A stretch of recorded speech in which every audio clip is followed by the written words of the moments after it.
Good morning, students. Welcome in today's session of Business Studies class. In today's session, we are going to discuss the scope and benefits of international business. Let's start the session with the benefits of international business. No nation is economically self-sufficient.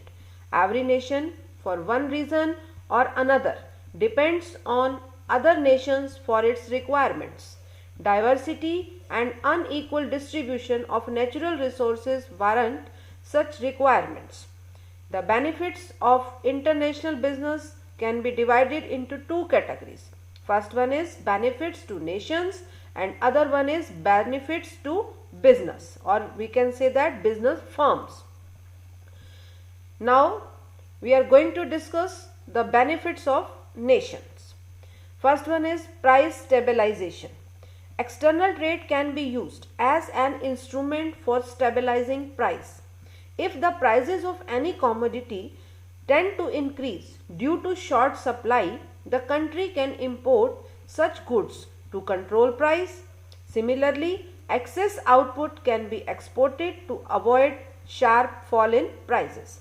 अगर हम अपनी country में price की stability रखना चाहते हैं तो जिन goods की जो सप्लाई है वो शॉर्ट है, ठीक है, जब गुड्स की सप्लाई शॉर्ट होती है, डिमांड इंक्रीज हो जाती है तो प्राइसेस क्या हो जाते हैं, इंक्रीज हो जाते हैं. अगर हम चाहते हैं, हमारी गवर्नमेंट चाहती है कि प्राइसेस इंक्रीज ना हो, जो अननेसेसरली प्राइस इंक्रीज हो रहे हैं वो सिचुएशंस ना आए, तो गवर्नमेंट जो है फॉरेन कंट्री से प्रोडक्ट मंगवा सकती है. इट मीन्स फॉरेन कंट्री से प्रोडक्ट इंपोर्ट कर सकती है, जिससे प्राइस क्या रहेंगे, स्टेबल रहेंगे, सप्लाई जो है वो कांस्टेंट हो जाएगी, शॉर्ट नहीं रहेगी. और कुछ ऐसे प्रोडक्ट्स हैं जिनकी सप्लाई हमारे यहाँ पर एक्सेस में है और डिमांड कम है, उन प्रोडक्ट्स को क्या किया जा सकता है, एक्सपोर्ट किया जा सकता है ताकि उनके प्राइसेस में डाउनफॉल ना आए. तो प्राइस को स्टेबल रखने के लिए हम इंटरनेशनल बिजनेस का यूज कर सकते हैं. Second one is improves quality of products. In order to compete with foreign goods, domestic firms try to improve the quality of their products. They introduce new technology, better management tools, etc. Foreign की companies जब हमारे यहाँ आकर अपने product cell करती हैं तो उनकी क्वालिटी हमारे डोमेस्टिक प्रोडक्ट से बहुत अच्छी होती है, तो डोमेस्टिक प्रोडक्ट को लोग खरीदना बंद कर देते हैं. ऐसी सिचुएशन क्रिएट ना हो तो जो हमारे डोमेस्टिक मैन्युफैक्चरर्स हैं वो भी क्या करेंगे, क्वालिटी को बेटर करेंगे, क्वालिटी को इम्प्रूव करने के लिए एफर्ट्स करेंगे ताकि फॉरेन कॉम्पिटिटर्स के साथ वो भी मार्केट में स्टैंड कर सकें, सर्वाइव कर सकें. Next one is promotes cooperation among nations. External trade helps a country to establish trade relation with other countries. The establishment of trade relations among nations reduce conflict and promote cooperation among them. जब two nations आपस में business dealings करते हैं तो automatic उनके जो relations होते हैं वो बहुत हेल्दी होने शुरू हो जाते हैं, वो एक दूसरे के लिए कोऑपरेटिव बिहेवियर शो करते हैं. Next is optimum utilization of resources. Different countries are gifted by nature with different resources. Through external trade, every country can specialize in the production of those products which it can manufacture most economically. It need not spend huge money for producing goods which can be easily imported at a lower cost. ये बात आप सभी को पता है कि कुछ countries में कुछ नेचुरल रिसोर्सेज जो हैं वो गॉड गिफ्टेड होते हैं, ठीक है, वो सिर्फ उन्हीं कंट्रीज में होते हैं, दूसरी कंट्रीज में नहीं होते हैं. तो जिन कंट्रीज में जो रिसोर्सेज, जो नेचुरल रिसोर्सेज एक्सेस में अवेलेबल हैं, दूसरी कंट्रीज उन नेचुरल रिसोर्सेज से बने हुए प्रोडक्ट्स को क्या कर सकती हैं, अपनी कंट्री में इंपोर्ट कर सकती हैं, मंगवा सकती हैं.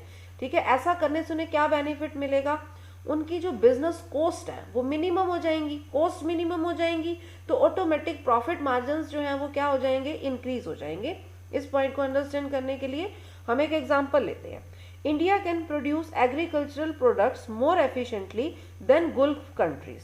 On the other hand, Gulf countries like Saudi Arabia can produce petroleum products more efficiently. India में एग्रीकल्चर का जो प्रोडक्शन है वो ज़्यादा होता है, गल्फ कंट्रीज हैं, हमने सऊदी अरेबिया का एग्जांपल लिया, वहाँ पर पेट्रोलियम प्रोडक्ट्स का जो प्रोडक्शन है वो एक्सेस में हो रहा है.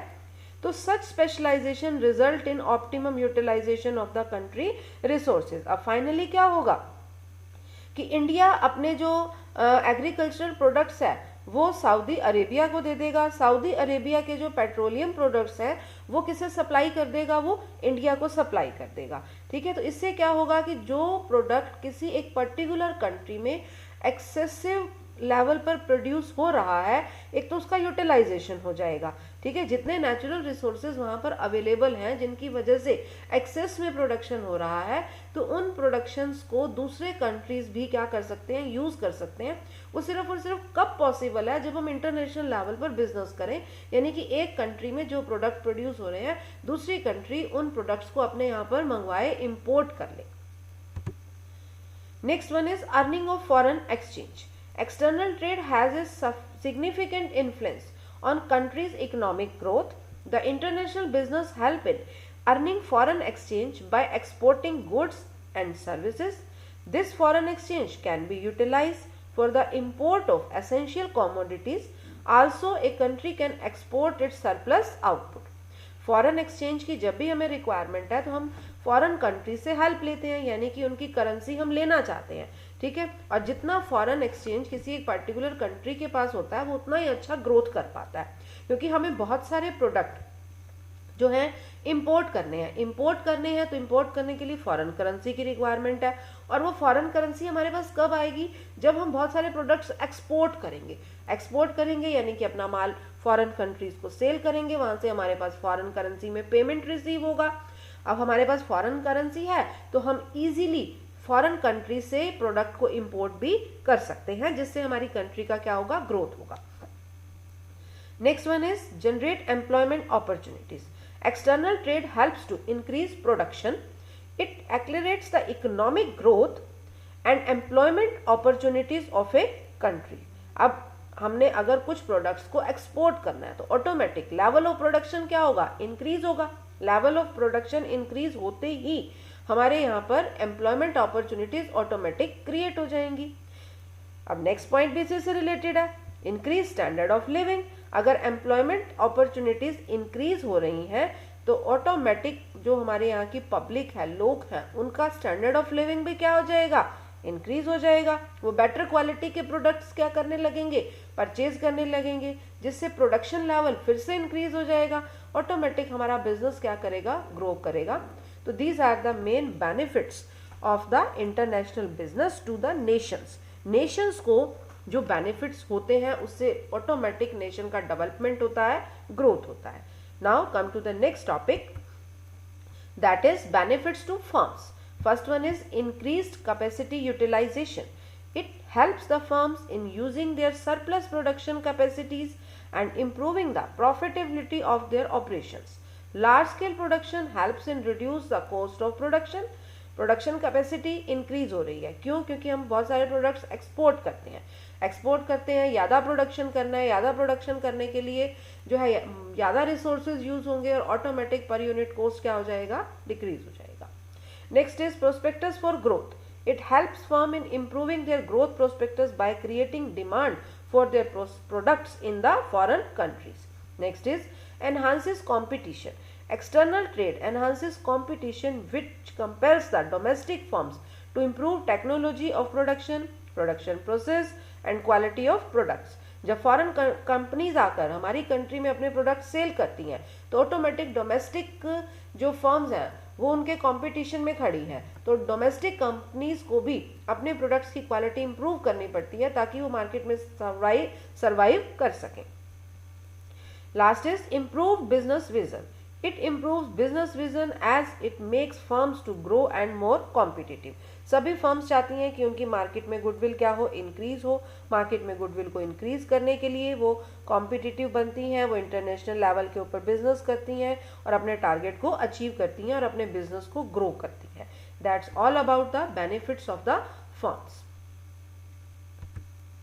Now come to the next topic, that is the scope of international business. Today the scope of international business is expanding rapidly. बहुत पहले क्या होता था कि इंटरनेशनल बिजनेस जो है वो सिर्फ इंपोर्ट और एक्सपोर्ट तक ही लिमिटेड था, उसकी लिमिट थी कि इंपोर्ट और एक्सपोर्ट ही होगा। बट अब बच्चे क्या हो चुका है कि इंटरनेशनल बिजनेस का स्कोप जो है बहुत ज़्यादा एक्सपेंड हो चुका है। ठीक है, अब हम कुछ पॉइंट्स लेंगे जिससे हमें पता चलेगा कि इंटरनेशनल बिजनेस सिर्फ और सिर्फ इंपोर्ट एक्सपोर्ट तक अब लिमिटेड नहीं रहा है, अदर एरियाज में भी इंटरनेशनल बिजनेस जो है वो एक्सपेंड हुआ है। Very first we are going to the first point, that is trading. Trading means import and export of goods. ठीक है, ट्रेडिंग क्या है, रियल में इंपोर्ट और एक्सपोर्ट ऑफ गुड्स कर रहे हैं, लेकिन यहाँ पर सिंपल लेवल पर इंपोर्ट और एक्सपोर्ट नहीं हो रहा है। बहुत सारी ऐसी फर्म्स हैं मार्केट में जो प्रोडक्शन तो कर सकती हैं, जो अपने प्रोडक्शन को बहुत लार्ज स्केल पर प्रोड्यूस कर सकती हैं, लेकिन उनको इतनी नॉलेज नहीं है कि वो इंपोर्ट और एक्सपोर्ट जैसी एक्टिविटीज कर सके। ठीक है, तो बहुत सारी फर्म्स मार्केट में इसलिए एस्टैब्लिश हुई हैं कि वो अदर फर्म्स के लिए इंपोर्ट और एक्सपोर्ट की एक्टिविटीज करेंगी। यानी कि एक फर्म गुड्स प्रोड्यूस तो कर रही है, लेकिन उसे दूसरी कंट्रीज में गुड्स को भेजने का कोई प्रोसीजर नहीं पता है, तो वो अपनी गुड्स उन फर्म्स को दे देगी कि हमारा ये प्रोडक्शन है, आप इस प्रोडक्शन को एक्सपोर्ट कीजिए। अदर फर्म्स, किसी और फर्म का एग्जांपल लेते हैं। एक पर्टिकुलर फर्म है जो प्रोडक्शन करना चाहती है, लेकिन उसके पास जो है proper raw material low cost के ऊपर अवेलेबल नहीं है, और वो लो कॉस्ट पर अवेलेबल हो सकता है अगर वो किसी दूसरी कंट्री से उसे इंपोर्ट करती है। अब उसे इंपोर्ट का प्रोसीजर नहीं पता, तो इंपोर्ट करने के लिए वो किसी दूसरी फर्म की हेल्प लेती है कि आप मुझे ये रॉ मटेरियल इंपोर्ट करके दीजिए ताकि मैं अपने प्रोडक्शन को इंक्रीज कर सकूं और मेरी पर यूनिट कॉस्ट जो है वो मिनिमम हो जाए और मेरे प्रॉफिट मार्जिन भी इंक्रीज हो जाए। तो इस तरह से बहुत सारे फर्म्स एस्टैब्लिश हुए जो हेल्प कर रहे हैं उन फर्म्स की जो इंपोर्ट और एक्सपोर्ट करना चाहते हैं, लेकिन उनके पास रिसोर्सेज नहीं है। ठीक है, तो ये कंसेप्ट था ट्रेडिंग का। अब ट्रेडिंग में बहुत सारे हमारे इंडिया में भी ऐसे बिजनेस फर्म्स एस्टैब्लिश हुए जो ये काम कर रहे हैं। हम एग्जांपल लेंगे एक्सपोर्ट हाउस का, स्टार ट्रेडिंग हाउस का, सुपर ट्रेडिंग हाउस का। ये सब हमारे इंडिया में बिजनेस यूनिट्स एस्टैब्लिश हुए जो इंपोर्ट और एक्सपोर्ट करने में अदर फर्म्स की हेल्प करते हैं। ये सिर्फ इंडिया में ही नहीं हुआ, ये जापान में भी हुआ, अदर कंट्रीज में भी हुआ। जापान का एग्जाम्पल हम ले सकते हैं।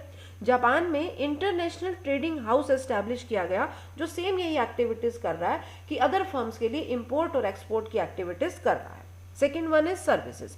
अब यहाँ सिर्फ गुड्स के सेक्टर में इम्प्रूवमेंट नहीं हुई है कि गुड्स के सेक्टर में ही हम सिर्फ इंपोर्ट एक्सपोर्ट कर रहे हैं, सर्विस के सेक्टर में भी हम इंटरनेशनल लेवल पर बिजनेस कर रहे हैं। जैसे आप एग्जांपल ले सकते हैं टूरिज्म सेक्टर में, ट्रांसपोर्टेशन में, बैंकिंग, इंश्योरेंस, आईटी सेक्टर में भी इंटरनेशनल लेवल के ऊपर बिजनेस हो रहा है। Next is manufacturing and marketing. बहुत सारे बिजनेस यूनिट्स ऐसे हैं जो खुद का मैन्युफैक्चर प्रोडक्ट करते हैं, प्रोडक्ट की मैन्युफैक्चरिंग भी खुद करते हैं और अपने प्रोडक्ट को अदर कंट्रीज में सेल करते हैं। मल्टीनेशनल कंपनीज का एग्जांपल ले सकते हो। मल्टीनेशनल कंपनीज किसी एक कंट्री में, होस्ट कंट्री में अपने प्रोडक्ट को प्रोड्यूस करती हैं और अदर कंट्रीज में अपने प्रोडक्ट को सेल करती हैं।